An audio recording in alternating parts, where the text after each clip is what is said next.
Saludos, Masters de Star Wars. Yo soy la sombra del Imperio.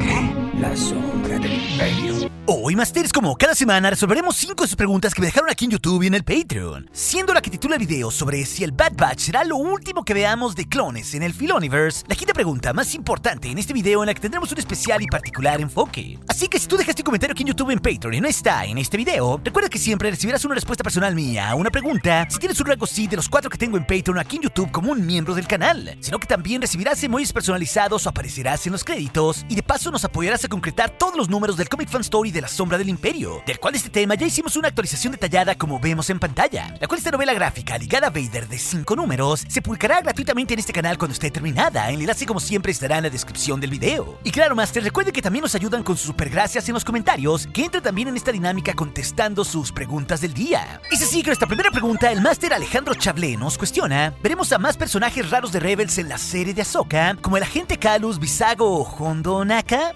Yo soy Hondo Ohnaka, orgulloso dueño de esta nave excelente, pero actualmente inservible. Y la verdad, Master, yo veo súper remota la posibilidad que aparezcan en la serie de Ahsoka personajes no protagonistas de Rebels. O sea, esos personajes más raros como Calus, Visago, Hondo o muchos otros. Ojo que la tripulación del fantasma ya está más que confirmada en su totalidad en las series live action, porque ya hemos visto a Sabine Wren, a Chopper, a Ezra Bridger, a Hera Syndulla y hasta Seb Orrelios, que lo vimos ya antes en la serie del Mandalorian y seguro seguirá saliendo.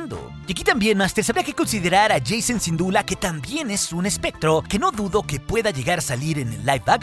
Sobre todo pues porque es hijo de Hera. Y es más, hasta el Capitán Rex hay rumores muy confiables a que seguramente lo veremos en la serie de Ahsoka. Pero salvo los ya mencionados, sí dudo que cualquier otro cameo sorpresa, Masters, pueda estar en esa serie, porque también habría demasiados personajes en Ahsoka. Y esto sin dejar de considerar a Thrawn o a sus aliados oscuros o a todos los personajes de la Nueva República. Y en ese sentido, quizás el que más cabría es alguien así como Calus al haberse vuelto un rebelde. Pero con el caso particular del pirata Hondo Ohnaka, creo que más bien podemos verlo en una serie como Skeleton Crew, que podría ser una opción perfecta para él, porque sabemos que esa serie estará llena de esa nación pirata que ya fue antes mencionada y vista en el Mandalorian. Así que más bien esos personajes terciarios de Rebels podrán aparecer en otro contenido futuro, Masters.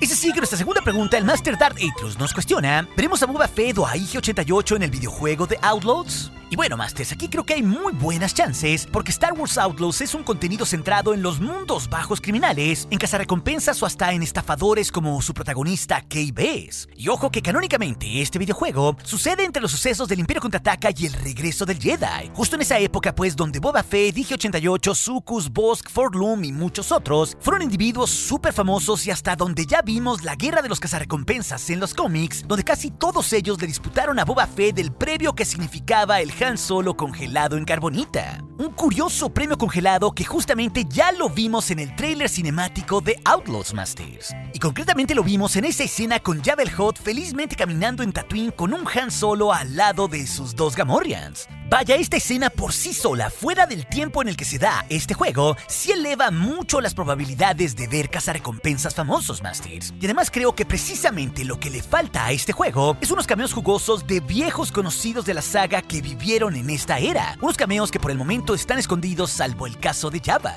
Y en ese sentido, personajes como Boba Fett u otros cazarrecompensas famosos podrían caber perfecto en Outlaws. Y además creo que esto hace todo el sentido del mundo sabiendo que este videojuego es un mundo totalmente abierto con varios planetas. Así que roguémosle a la fuerza porque se den cameos de peso así, Masters. Es así que nuestra tercera pregunta, el Master FR2226 nos cuestiona: ¿qué droides eran más peligrosos, la serie HK o los IG? Y esta pregunta, Master, sí es un tanto más compleja y es hasta cierto punto subjetiva, ya que estos dos tipos de droides, la serie HK y los IG, fueron los dos droides asesinos destinados al propósito de hacer el caos con las armas. Ojo que los droides IG son de la era de la Guerra de los Clones y apenas duraron 2 décadas fabricándose. Esto pues hasta la era del inicio del Imperio, teniendo series distintas como los IG-100, o sea, los magnaguardias que vimos que se enfrentaron a varios Jedi en las precuelas de forma muy efectiva y protegían a alguien muy importante como el Conde Dooku. Pero también esta serie tenemos a IG-88 o a IG-11 que servían como finos cazarrecompensas. Así que todos ellos sí eran muy peligrosos porque se podían enfrentar a un Jedi, como ya vimos que hasta usuarios con cierta experiencia como Cal Kestis o Luke Skywalker también tuvieron complicaciones al enfrentarlos. Pero ojo, los droides de la serie HK vienen de su nombre Hunter Killer, o sea, droides asesinos y cazadores. De ahí las siglas en inglés HK. Pero estos droides, como fue HK-47 que vimos en el videojuego de KOTOR, existieron pues desde milenios atrás. Y son en realidad mucho más creativos. Y en concreto ese droide fue diseñado por el ingenio de alguien brillante como Darth Revan. Algo nada menor, porque sabía pues cómo combatir contra un Jedi. De hecho, Revan lo diseñó con varias actualizaciones para que fuera muy efectivo a la hora de desvivir a sus rivales. Y eso no lo es todo, Masters, ya que la serie HK también incluye a los droides asesinos como HK-87 que servían con Morgan Elsbeth y que los vimos en el Mandalorian 2, que pertenecen justamente a la séptima flota del Gran Almirante Thrawn, y ya vimos que estos se enfrentaron al Mandalorian o Ahsoka. Ojo que estos droides también se enfrentan a Lady Tano en su serie, justamente en las ruinas de un templo.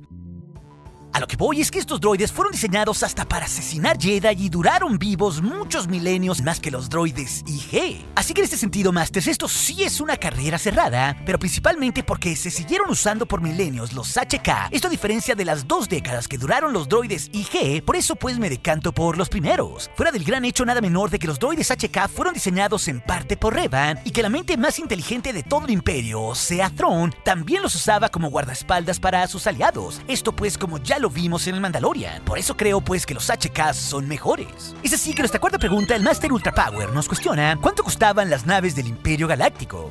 Y solo por nombrar algunas de las principales naves del Imperio, entre las naves cazas hay que recordar que los TIE eran de bajo costo, precisamente para producirse en masa y abarcar mucho espacio, y construidas con componentes sencillos que abarataban sus costos, no teniendo por ejemplo escudos ni hiperimpulsor a diferencia de las naves rebeldes, con la única excepción pues del TIE Defender. Y en ese sentido, hablando de puras naves nuevas de fábrica, un TIE Fighter podía costar 60,000 créditos imperiales, un TIE Interceptor que era mucho más rápida, el doble, o sea 120,000 créditos, un TIE Bomber que hacía el trabajo de ataque pesado costaba más, o sea 150,000 créditos. Y ojo que el mítico TIE Defender que vimos en Rebels, la mejor nave caza del Imperio que nunca se llegó a producir tan masivamente, costaba alrededor de 300,000 créditos, o sea el doble que un Bomber y 5 veces más que un TIE convencional, Masters. Pero si nos vamos a las naves capitales, un crucero ligero como un Gozanti apenas costaba 200,000 créditos, y una nave como un Aquitance como la que tenía el Moff Gideon en el Mandalorian costaba 5 millones de créditos. Pero claro, el icónico Star Destroyer clase Imperial costaba alrededor de 150 millones de créditos, Masters. Esto pues para su enorme dimensión de 1.6 kilómetros de largo.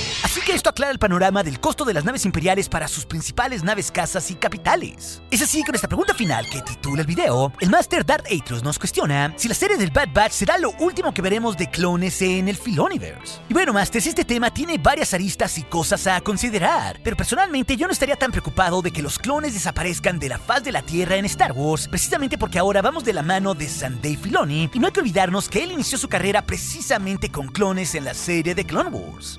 Filoni es mi pastor, nada me faltará.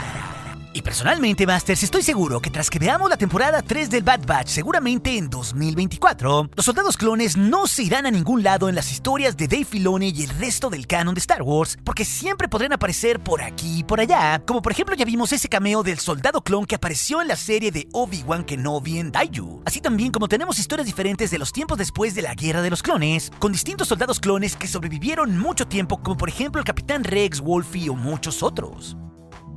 Vaya, Masters, aquí no hay que olvidarnos que el propio Dave Filoni en entrevista en el pasado nos dijo abiertamente que él es un amante de dar saltos de tiempo entre la saga en sus historias, porque sabe que Star Wars está contado de forma no lineal, y esto le permite, como hizo antes su mentor George Lucas, poder regresar en el tiempo para reinterpretar alguna cosa o narrar alguna precuela sobre la historia de algún personaje, tal cual pues lo que hizo George en las precuelas sobre el pasado de Anakin. Y Filoni dejó abierta la puerta por la naturaleza de la saga, Masters, a que siempre se podrá regresar en el tiempo para narrar más sobre un periodo o abordar sobre ciertos personajes, tal cual como ya lo hizo, por ejemplo, en Tales of the Jedi con personajes Jedi. Y eso es lo mismo, pues, que hizo la serie del Bad Batch con la Fuerza Clon 99, contando sus historias tras la Orden 66 casi 20 años después de que se estrenaron las precuelas, o incluso después de que se hayan terminado las secuelas y la serie de Clone Wars. Así que en este sentido, considerando las palabras de Dave Filoni, Masters, no pienso pienso que para nada la temporada 3 del Bad Batch sea lo último que veamos de clones en la saga o en series donde él esté ligado. Porque por un lado siempre podría haber videojuegos, cómics o novelas que se centren en clones. Pero si lo pensamos así, pese a que ya hemos tenido pérdidas en el Bad Batch como con Tech, seguramente a varios personajes de esa Fuerza Clon 99 terminarán sobreviviendo a su serie tras la temporada 3. Y esto también, Masters, abrirá la puerta eventualmente para que cualquier otro clon, como puede ser Omega un tanto más adulta, o como el propio Wrecker, puedan aparecer más delante en el live action, esto concretamente en las series del Filoniverse hasta los tiempos del Mandalorian o en Ahsoka. Vaya, podrían tener un rol en temporadas subsecuentes o hasta en la película de Dave Filoni en la Nueva República. Pero aquí tampoco hay que dejar de considerar los múltiples rumores que hemos escuchado de que Temuera Morrison, ahora que volvió a la saga, interpretando concretamente a Boba Fett u otros clones, seguirá teniendo apariciones en el futuro, sobre todo interpretando al Capitán Rex, esto en las series de Filoniverse como en Ahsoka.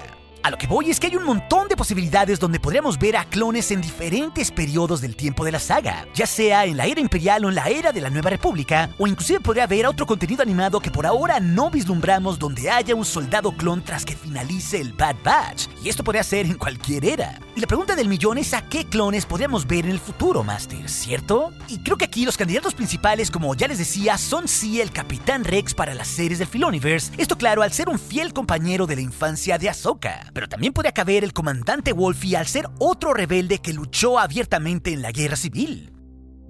Y no hay que dejar de considerar también al comandante Cody, que sabemos por Bad Batch que dejó al Imperio y que en la película original de Kenobi que escribió Stuart Beatty, esto antes de que se convirtiera en una serie, estaba considerado Cody para ser un aliado de Obi-Wan Kenobi encontrándolo en Tatooine.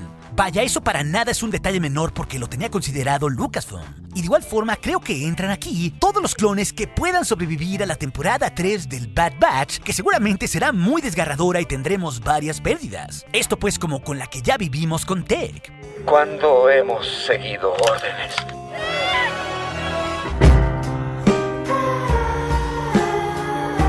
Pero por lo menos, Masters, yo se apostaría a que sobrevivirían Omega, Wrecker y tal vez el clon Hunter. Y de esos posibles supervivientes aún tenemos que saber qué pasó durante la era imperial y sobre todo cómo podrían servir en el futuro de las historias del Filoniverse ante la venida del gran almirante Thrawn como el máximo villano de la era de la Nueva República. Así que, como podemos ver, Masters, hay muchas posibilidades con estos personajes para contar ciertas historias o conectar a diversos clones en el futuro de la saga. Además, no hay que olvidarnos que Omega dejará un gran legado sobre su genética en el Monte Tantis, y eso pues es vital para el futuro de la era imperial, sobre todo pues porque hay un montón de experimentaciones sobre clones. Y por todo esto pues pienso que para nada la serie del Bad Batch será lo último que veamos de soldados clones en la saga de Star Wars en el futuro próximo. Pero si también te interesa saber cuál será la próxima amenaza oscura tras la caída de la Primera Orden, esa historia de las preguntas del día te la dejaré aquí en las pantallas finales junto con otras. Y recuerde, nuestro aliado es la fuerza y un poderoso aliado es. Hasta aquí su amigo, la sombra del Imperio.